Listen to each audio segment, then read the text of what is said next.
If you're a developer, you've almost certainly heard the term ORM. It sounds for Object-Relational Mapper, right? And it's one of those tools that can be a massive time saver, but it also sparks some pretty intense debates. So today, we're going to break down what an ORM actually is, what problem it's trying to solve, and help you figure out if it's the right tool for your next project. You know, to really understand why ORMs even exist, you got to start with a basic puzzle. Our applications and our databases, they both handle data, but they seem to speak completely different languages. So why is that? Well, it all comes down to this fundamental clash in how we build software, something that has a super fancy name, the object-relational impedance mismatch. So you've got this great divide. On one side, you have your application code. Let's say it's in Python or Java, and it thinks about the world in terms of objects. But then on the other side, you've got your relational database, which organizes everything into these super neat rows and columns inside tables. These two worlds are just fundamentally different, and that's the heart of the problem we're trying to solve. And this chart, man, it just lays it all out, doesn't it? In our code, we're working with objects, classes that can inherit from other classes, and these really complex nested structures. But the database world, it's totally flat. It's just tables, rows, and columns. Trying to get these two systems to talk directly is, well, it's like trying to have a fluent conversation when one person only speaks French and the other only speaks Japanese. It's just not going to work without a translator. So, how do we connect these two very different worlds without writing a ton of messy, manual translation code every single time? Well, that is exactly where the ORM comes into play. You should think of it as that dedicated translator, or maybe like a bridge that sits right in between your application and your database. At its heart, an ORM is basically a clever piece of software that automates that whole job of converting data back and forth. It lets your code, with all of its objects and complex logic, talk to a relational database without you having to manually write a SQL query for every single little interaction. And here it is, the real magic for developers. This is why people love ORMs. You get to stay in your comfort zone, writing the language you know best, whether that's Python or Java or C#. You can just manipulate database records as if they were any other object in your program. And the ORM handles all that messy SQL stuff for you behind the scenes. Okay, for me, this right here is the big aha moment. Just look at this comparison. On the left, you're writing raw SQL, embedding it as a string right inside your Python code.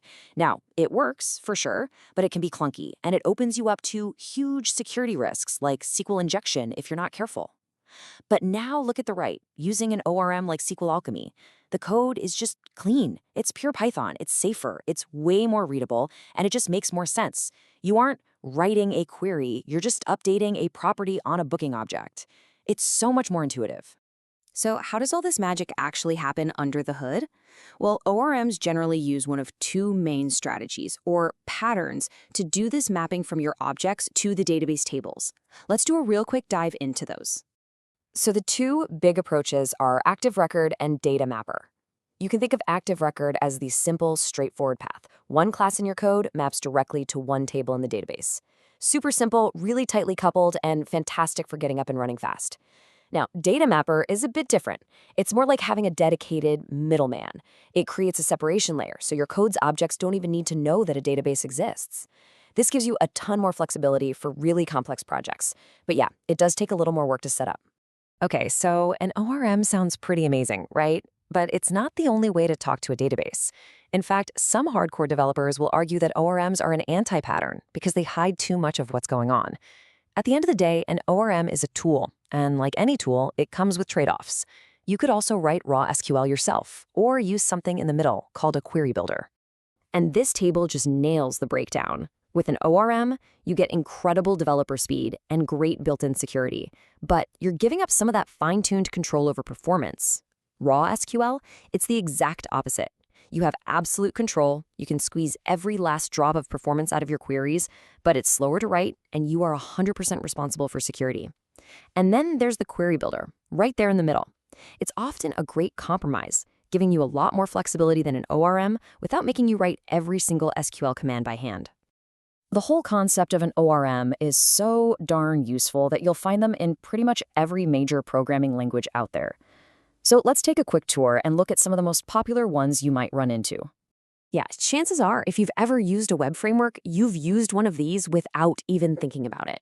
You've got SQL Alchemy in the Python world, Hibernate is huge in Java, Prisma is a really popular modern one for Node.js, and of course, Active Record is the heart and soul of Ruby on Rails.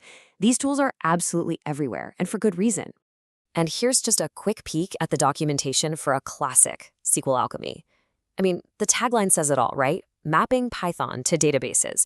That's the entire goal in a nutshell, to let you focus on your application's logic, on what makes your app special, instead of getting totally bogged down in the syntax of databases. But, and this is a really important but, you always have to remember that this convenience doesn't come for free. That layer of abstraction that makes ORMs so easy to start with can also hide what's really happening. And when a query suddenly becomes slow, trying to debug the crazy SQL that the ORM generated for you can be a massive headache. It's that classic trade-off, convenience versus control.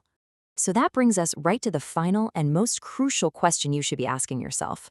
When you start your next project, what's more important for you? Is it the speed and the safety that you get from abstraction? Or is it the raw power and performance that comes from direct control? Because understanding that trade-off, that's really the key to choosing the right tool for the job.